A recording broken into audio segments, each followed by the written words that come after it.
Hear that? Believe it or not, summer is just around the corner. Luckily, Armor All, America's most trusted auto appearance brand, has what your car needs to get that perfect summer shine.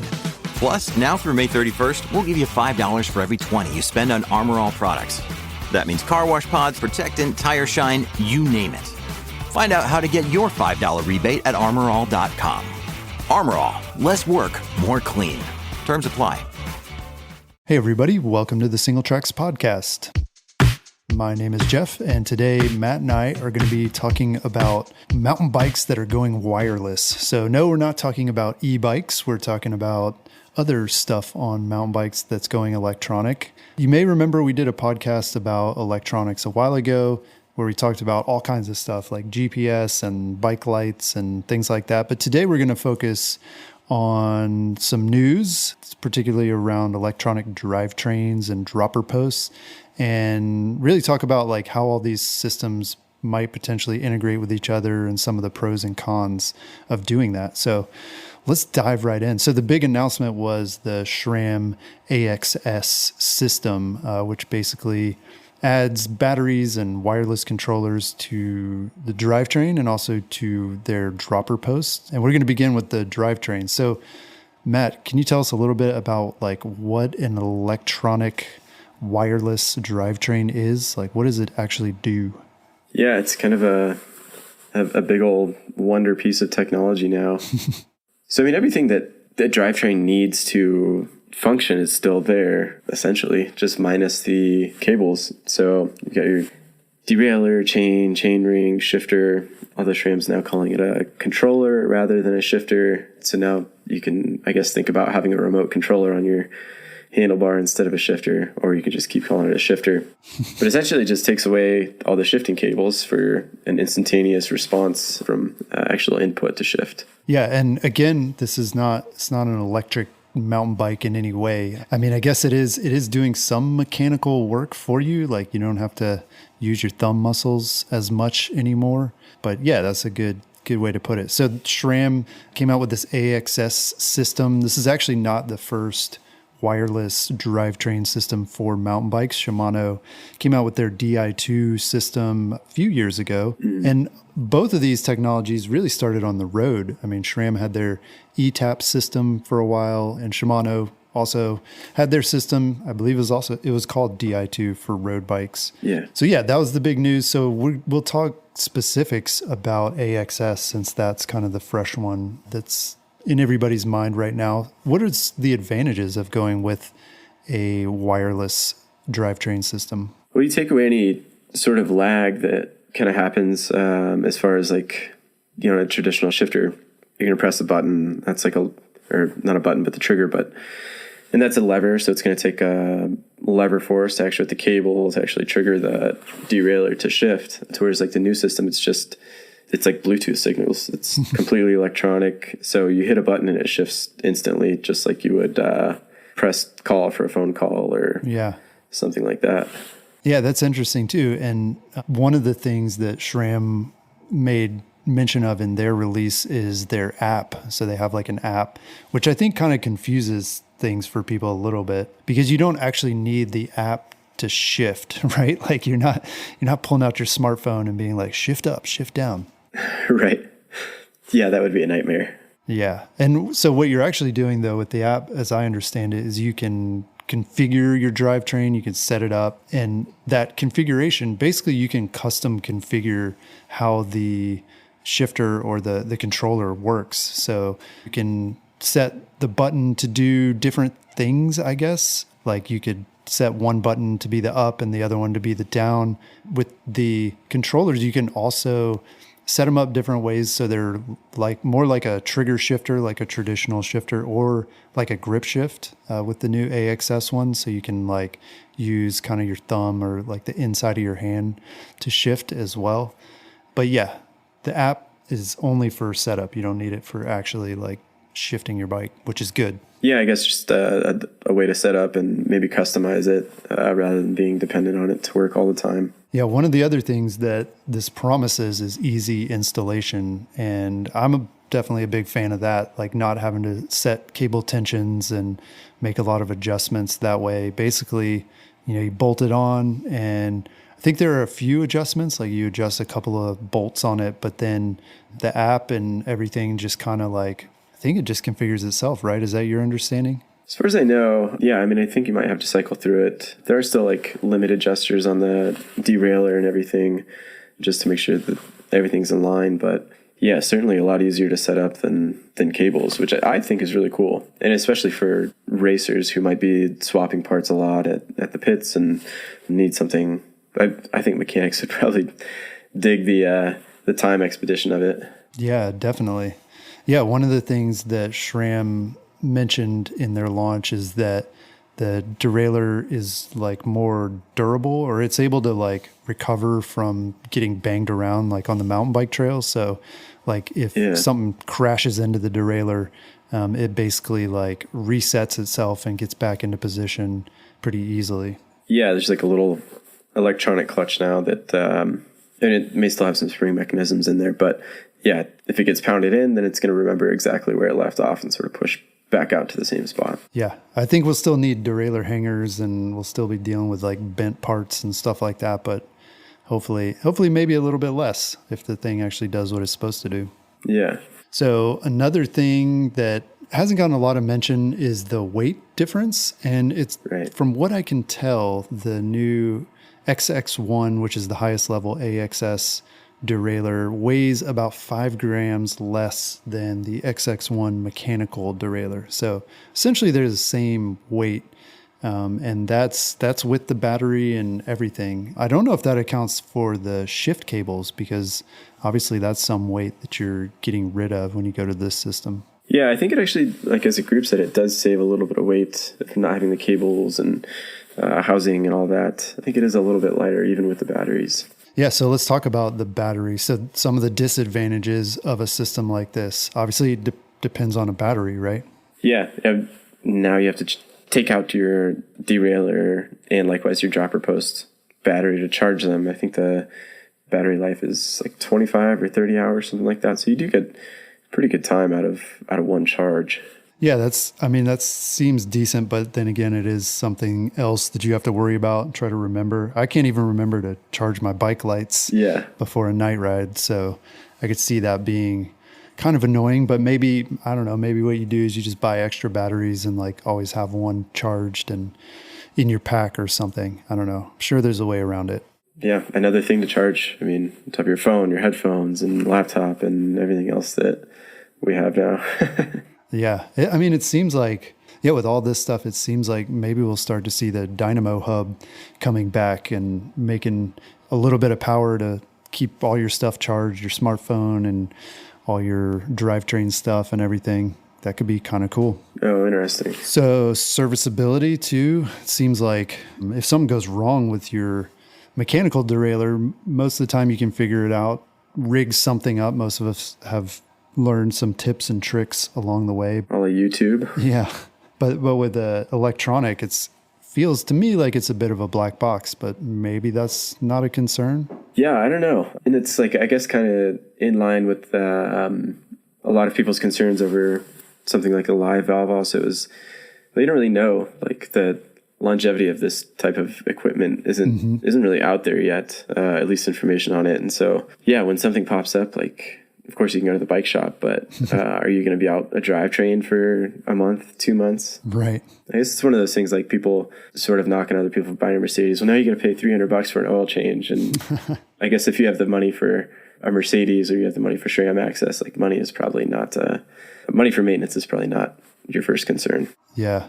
I mean, it's already tough. I don't know if you've had to like try to fix a bike part, especially a drivetrain part, but like I had a drivetrain, a GX Eagle derailleur that I bent the cage on it.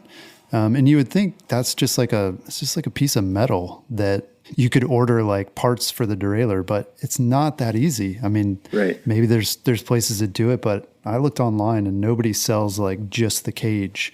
And so, yeah, it's like this stuff's not even really serviceable as it is. And this just seems to make it a little bit worse. Yeah, that'll definitely be something interesting to watch out for. So, yeah, same with live valve and same with a lot of these electronic components that are coming out. Is there a point in time where you're going to start to see a lot more problems with it? And, if so, like what's the timeline that you're going to be out of piece of equipment because you have to send it back to SRAM to go through a rebuilding process or do some new circuit boards in it or something? I don't know. Yeah. And our bike mechanic's going to have to add like a soldering kit to their toolbox. They can reconnect wires and do all that kind of stuff.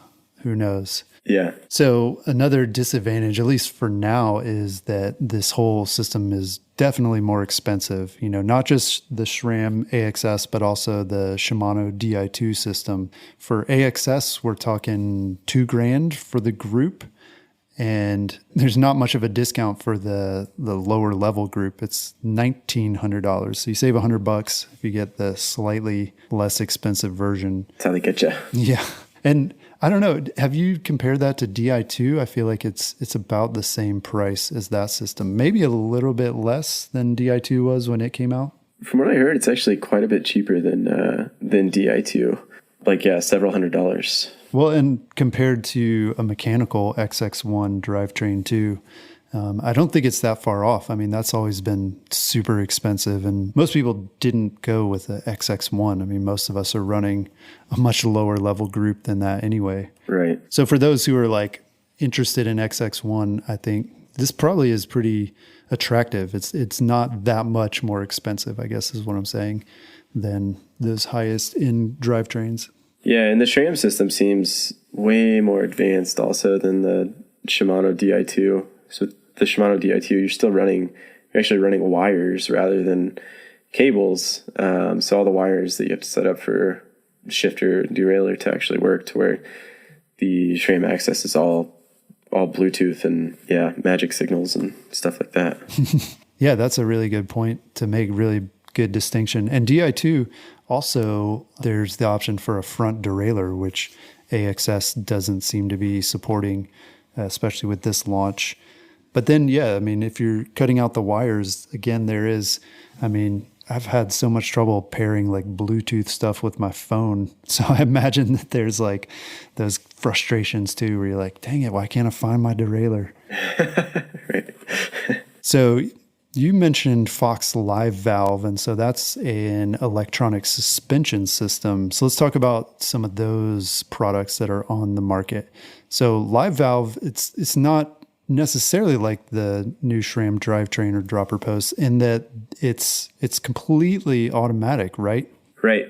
Yeah, I suppose the next step for SRAM would be to figure out when you need to shift, and then the system would just shift for you, because that's essentially how the Live Valve works. Yeah, so it takes some control away from the user, which, I don't know, for some people that's probably good. I mean, it's one less thing to think about, like, oh, do I need to lock out my suspension or do I unlock it here? I forget that all the time. Lock it out on a climb and then get halfway down a descent and I'm like, oh shoot, my suspension's still locked out. Feels a little harsh. Yeah. Right. And so, Live Valve tries to take care of that, which is probably a good thing for certain people, but then it also takes away that control. So if you really know exactly what you want the suspension to do, when you want it to do it, you don't really have that ability. Yeah. I mean, for me, like I usually remember when to open and when to close my stuff out, but I know there's definitely a lot of people that do, and probably some that like to leave their suspension closed for certain descents, like jump trails, or people that like to leave their suspension open for climbing on maybe really rocky stuff. And I mean, Live Valve works for a lot of that stuff. The sensors are pretty crazy, but it's there to do it all for you. Yeah. And you got to test ride Live Valve at Interbike last year. What did you think? It's a crazy piece of equipment. I think somebody on another trip I went when I went to Vermont, asked me did you see anything mind blowing at Interbike? And I was like, well, no, not really. But then I was like, oh yeah, I rode the Live Valve, and it is like, it's a crazy piece of technology, and it works really, really well. Yeah. I was definitely amazed by it. Yeah.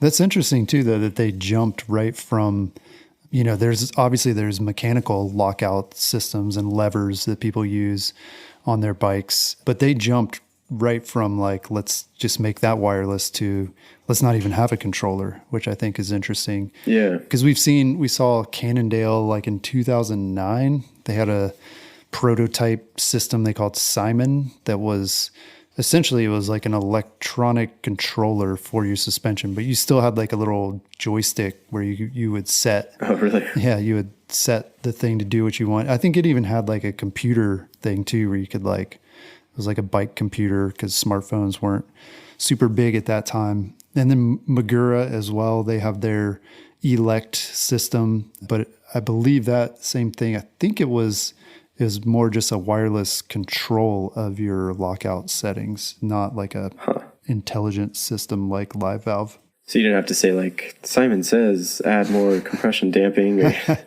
wasn't voice activated like that? No, it wasn't voice activated. That would have been good. I mean, that's, I'm sure we'll talk about that. Like that'll be the next level where you don't even have to touch anything, right? Like if you could eliminate that controller on the bars, like so you can keep your hands on the bars even more securely, and it's going to save some weight. So yeah, why not? Yeah, that's how the new GoPros work. You'd say like something like that, and then it tags the video for you. Right.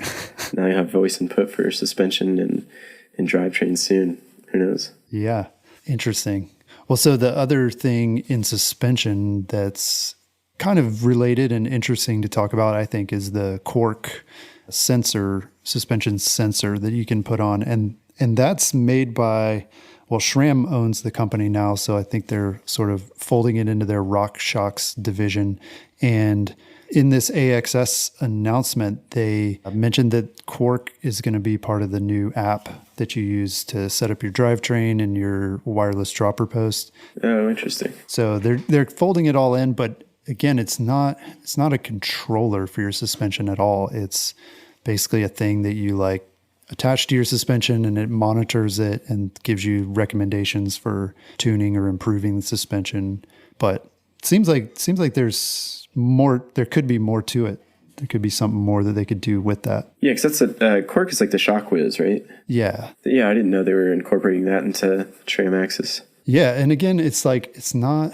I mean, obviously, there's no controller. Like you can't press a button and it does anything to your suspension, but it is part of the new app that they launched. So you got your suspension settings, your drivetrain settings, and your dropper post settings, like all in the same app, which I know a lot of racers will definitely find that to be really helpful, like being able to set up their bikes quickly when they're on the road and stuff, and like getting everything dialed in exactly to their preferences. Yeah, I think so. Quicker data, maybe a little bit easier to set up and easier to understand. So moving on from suspension, now we've got wireless dropper posts. And again, SRAM was not the first to do this. Magura had their Elect system, wireless dropper post that's still available. It's still on the market. I saw Eric Porter was running one of those out when I saw him this past summer. And he really loves it. Like he says it's an awesome thing to have. Yeah, because you're able to like swap the dropper posts between bikes really easily. Like you just pull it out of the frame and plop it in another one. Like there's no cables or wires or anything that you got to route or, hook up to the bars. And so SRAM announced that the new Reverb, or there's a new model of the Reverb that is wireless as part of that AXS system. So yeah, what are some of the other advantages that you see to that, Matt?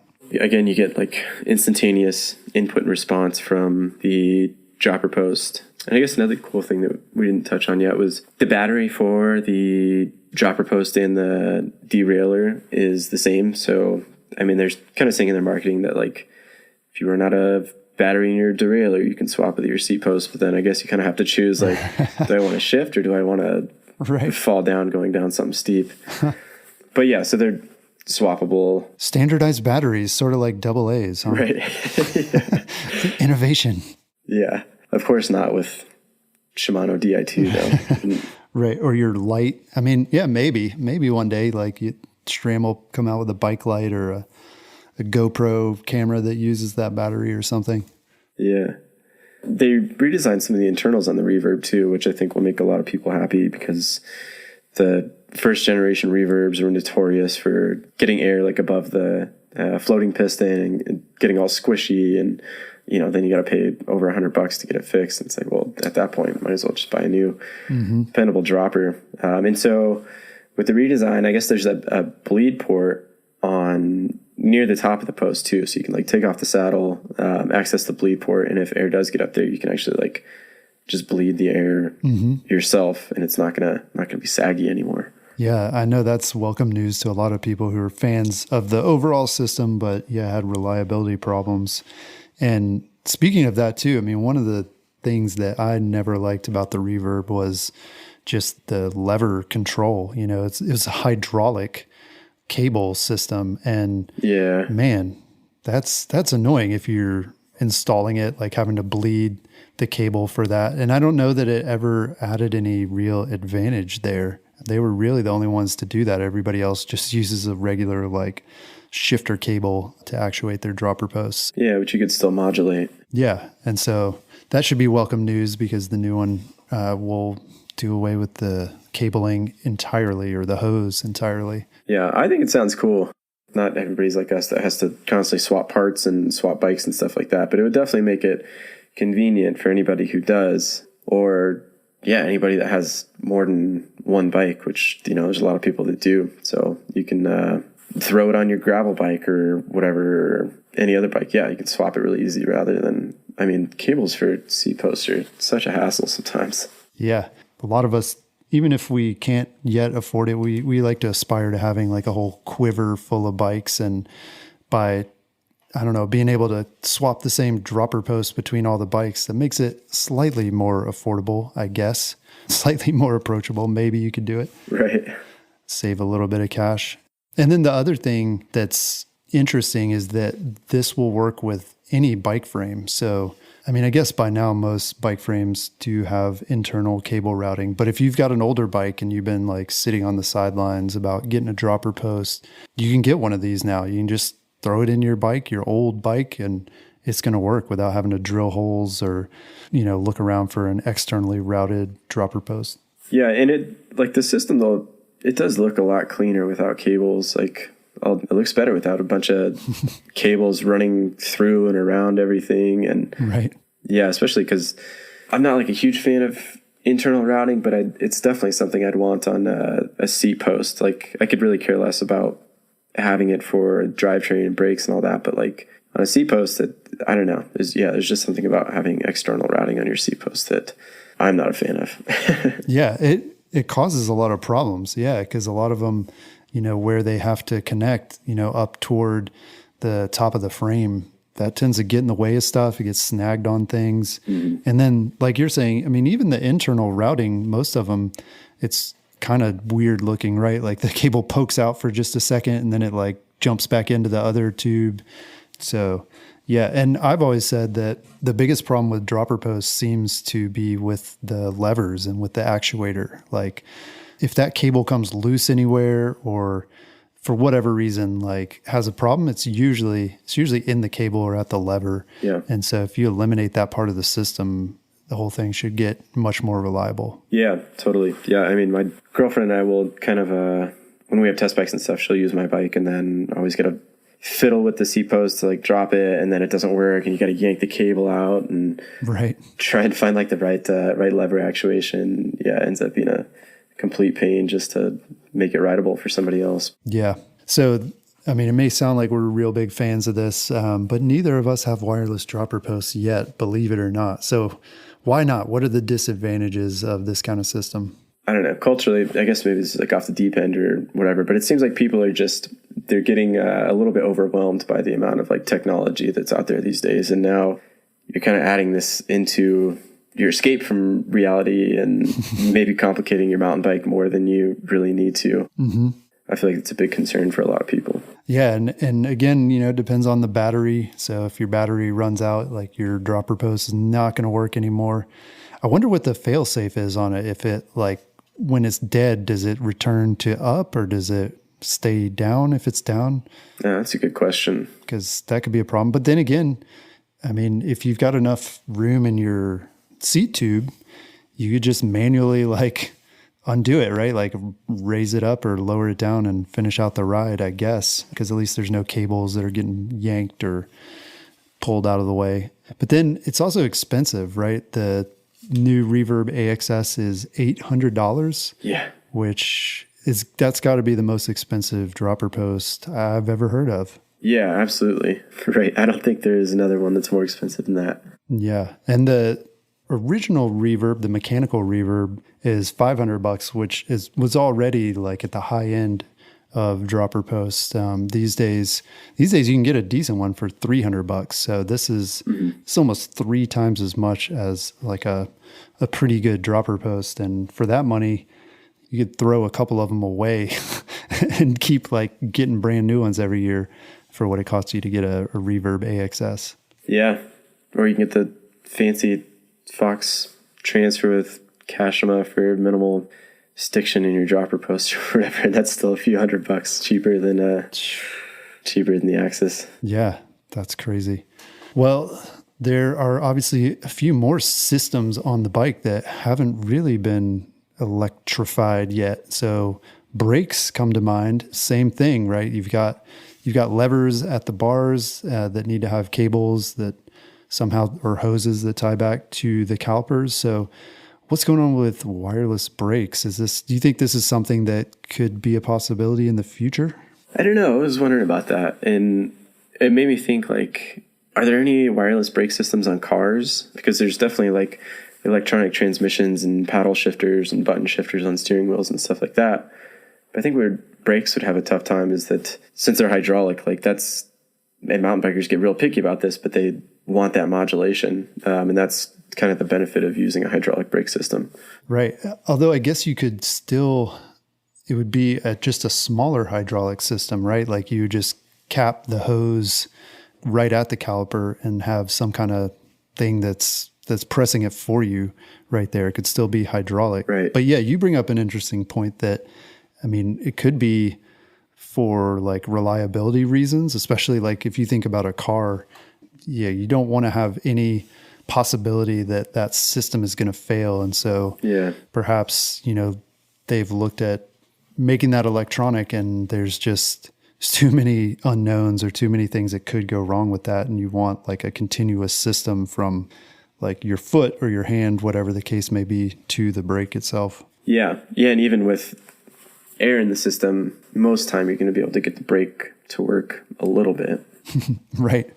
Yeah. So I did a little research. It looks like someone did make a prototype for a mountain bike brake system that was wireless and electronic back in 2011. Oh, really? And this thing, I mean, it was super rough. It was like, somebody just taped on this big, like electronic looking box to a fork and to the caliper. And I mean, it was more of a proof of concept, but I personally don't see why you couldn't make it happen.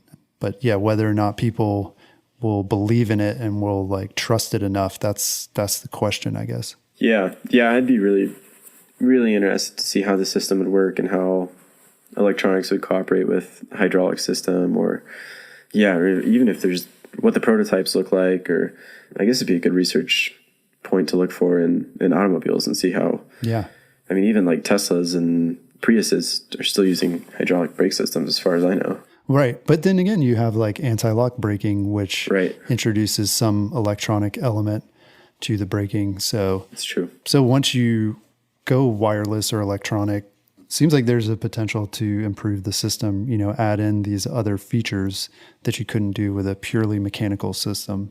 And, and then obviously if you could do this, though, there are all those advantages we mentioned with the drivetrains and the dropper posts. Installation is going to be much easier. Maintenance is not going to be daunting, I guess. I mean, you're not going to have to like bleed brake cables and that kind of thing. And then it opens up the possibility for different control styles. So, it doesn't have to necessarily be a lever. It could just be a button, or you could just shout like, slow down, and your bike slows down. Who knows? Right. Now the question that remains is, what does this mean for the overall mountain bike experience? You kind of touched on this, Matt, but like philosophically, like how does this make you feel to see all these electronics on bikes? I mean, it's interesting. It's kind of the cool thing about being like a mountain bike journalist at this point is like you get to witness like all these things happening and write about it and document it. And they're really, really big changes for the sport and technology for mountain biking as a whole. Like whether you're into it or not. Mm-hmm. Like personally, I don't think I would be that into it. Like I definitely wouldn't go out and spend the money for it. I would ride it just to see what it's like. Yeah, I mean, at the same time, like even mechanical drivetrains are so good right now and last a long time without maintenance and function well. Again, I think look at like the big single speed resurgence in like the past few years and how people have like revolted by against like new technology by just like sticking with only one speed on your mountain bike. And it sounds like hell to me, but yeah, SRAM is going to create revolters that, I don't know, revolt against the electronic drivetrain system in the same way. I mean, I think if you're into it, like go for it. Yeah, you see with e-bikes, people are in one camp or the other. And, you know, to me, I don't see a big difference between e-bike and adding all these electronics, right? You know, people love to, especially the anti-e-bike people are like, hey, if it has a motor, it's a motorbike. Well, I got to tell you, these systems have motors too. I mean, they're called servo motors, right? Like something, you're pushing a button, you're not doing the work, and it's shifting your derailleur for you, or it's actuating your dropper post. So to me, it's like, if we're going to draw a line, this stuff shouldn't exist either. And like you said, I have no problem with it either. I think it's interesting and it's different. I don't know if it's for me because, well, for a number of reasons, you know, like you said, it is expensive and it seems like it's harder to work on. I mean, I kind of enjoy figuring out these mechanical systems and like being able to work on them. And I don't feel like you could do that necessarily with the electronic systems. Mm. Then one of our readers brought up the idea of hacking, like not just hacking, you know, people are bringing that up with e-bikes, like they're worried that people are going to hack their e-bike so it can go faster than it's supposed to go or whatever. But no, this person was suggesting that it might be possible to like hack your competitors' drivetrains or dropper posts. So like, say you're in a mountain bike race and push a button and you can make everybody's derailleurs go haywire or something like that. I mean, it seems really far out, but then again, we thought mechanical doping seemed far out, you know, like hiding tiny motors in your bikes, but that happened. Like people started doing that. Yeah, it does happen. Yeah.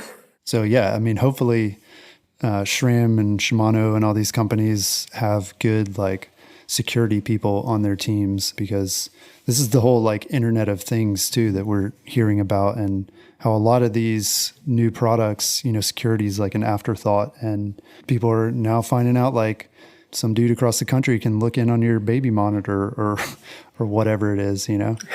Right.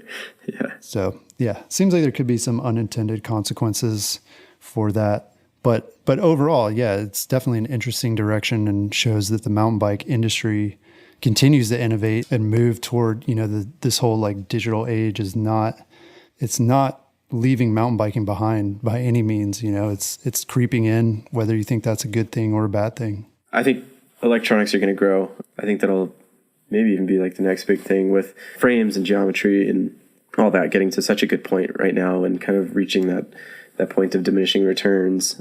You know, this whole SRAM axis thing, that's a major leap in technology. And now I think it'll get more popular. I think they're going to find ways to make it more affordable, easier for people to understand, more marketable. Yeah, I feel like that's going to be sort of like the next big area of opportunity for technology. Yeah, definitely. And SRAM seems to be, with this release, they're really trying to integrate the whole system. You know, it's not just like, okay, we have an electronic drivetrain. They really seem to be thoughtful about like how it all works together with the dropper post and potentially with the suspension system, whether that's, you know, just getting telemetry or if it's also controlling the suspension. Because I think once you do that, you look at the whole picture, you can definitely start to do some things that weren't possible before. One of the things that I saw last year that kind of blew my mind and seemed like a really obvious thing, yet, you know, nobody is really doing it yet, is integrating your suspension controls and your dropper post.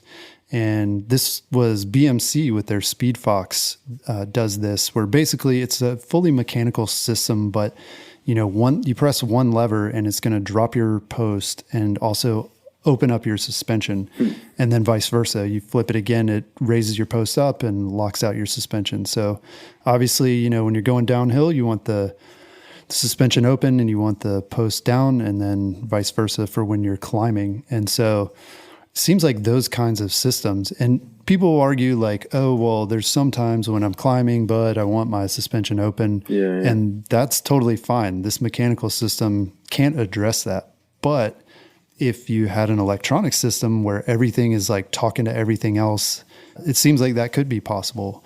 Whether you can figure that ahead of time or, on the fly, you're able to like make those adjustments. But it does seem like once you start putting everything together that you can get like a really smart system in the end. That is interesting. I mean, there's so many systems, and then the trade-offs in a lot of ways seem to be the customizability or the personalization of them that, with a completely mechanical and drivetrains and droppers that are independent from each other. I mean, you can get them to do what you want whenever you want. Right. Yeah. And then the interface is what becomes your hardest part, and that's already a hard part for biking as it is. I mean, we've got so many levers and different things on the handlebars that we need to keep track of and try to be able to control. And so I think that'll be a challenge with the electronics as well. We don't want to be like having to pull out a smartphone and like go through a bunch of menus and things like just to make a simple shift. And so I think that's probably going to be where we're going to need to see a lot more improvement before these things really become mainstream and people are using them to their full advantage. Yeah, I think so. So yeah, and you mentioned that the prices will probably come down, and one of our readers mentioned in a comment that he thought the prices would eventually come like way, way down, even lower than mechanical systems, which I've found interesting. At first I thought, no way, like that doesn't make sense. But I mean, you look at stuff in our everyday lives that's gone that way. I mean, the example I was thinking of was like the electric toothbrush. Like you can buy those things now. They cost as much as a regular toothbrush. You can get one for, I don't know, $3 or something. And yeah, who would have thought? Like as a kid growing up in the 80s, like I never would have thought that I could get an electric toothbrush for $3, but there it is. So yeah, why not? Why couldn't you have a system that basically just has a motor and like moves your derailleur for you? Seems like it is possible. And what's interesting is like you look at computers too, and Moore's law, which I don't think that's a thing anymore. I think we've like outlived that. But the idea being that power and speed and all that stuff is going to be increasing and prices are going to go lower. I mean, you don't necessarily see that in the physical world, but you do see it with software and electronics. So maybe there is some credence to that idea that these systems have the potential to get much, much cheaper. Yeah, you're right. I mean, everything in electronics has gotten cheaper since, they first came out. Laptops, flat screen TVs, computers, phones, anything like that. So they have the XX1 and XL1 access now, so maybe we'll see a GX access in the future. Yeah, that seems like a safe bet. I mean, that seems to be SRAM's mode of operation, at least for their drivetrain systems to date, where they'll come out with 11 speed or 12 speed at the highest level. And then, of course, the first question that we ask in the media and that our readers are asking us is like, oh, when's a cheaper one coming out? And SRAM is always very coy, like, oh, I don't know, this has some really high-tech stuff. Like, we just don't see. I mean, they literally, I remember one of the marketing people literally told me that, I think that was when the 11 speed came out. He made the point like, oh no, this is really high tech. Like the machining is very difficult. And like, we just don't see this like trickling down, this is just, really? This is what it costs to do this. And, literally the next year there's a group set that costs, almost 50% less. And I mean, I think obviously if you're a marketing person, like, yeah, you don't want to tell people like, no, just wait a year and like, it's going to, right. You can buy a cheaper one. Like, guys, things are going to get much cheaper. So hang on. Right. And it's not like they're just doing that. Like, hey, let's take advantage of these first guys, make a pile of money and then like do it later. I mean, no, literally like it just takes time to pay back that investment. And so they do have to wait a few years and like figure stuff out, making the high end stuff and figure out like, okay, how can we make this cheaper and just as reliable? So I'd agree with you. Like GX is going to be the next thing, and it's probably going to be an NX, and then I'm sure we'll see other companies follow suit as well. You know, whether it be drivetrain stuff or dropper posts or suspension. I mean, all that stuff. Yeah, we're going to be seeing more of it. Yeah, and I wonder if Shimano is going to have a response to this also. Yeah, that Di2 system's 4 years old now. It's only 11 speed. And now they're like grinding as hard as they can just to get a 12-speed drivetrain on the market. So SRAM's definitely killing it right now. Right. Yeah, poor Shimano. Although I was very tempted over the holidays. I think Chain Reaction had a Di2 group for like $1,200 or something like that. I mean, it had always been like $2,500. And so, yeah, if you wanted one, that was probably the time to get one. And I mean, $1,200, that's like almost half of what the new SRAM AXS costs. So yeah, there does seem to be some room for prices to come down for sure. Yeah. Well, cool. This is definitely a topic that I know we'll be talking about more in the future, and we'll keep tracking, you know, all the latest developments even this year. I'm sure there's going to be more stuff. Hopefully we'll get a chance to get hands-on with the SRAM AXS system. Remember, if you're enjoying the Singletracks podcast, be sure to rate us in your podcast app and tell a friend about it. That's all we've got this week. We'll talk to you again next week. Peace.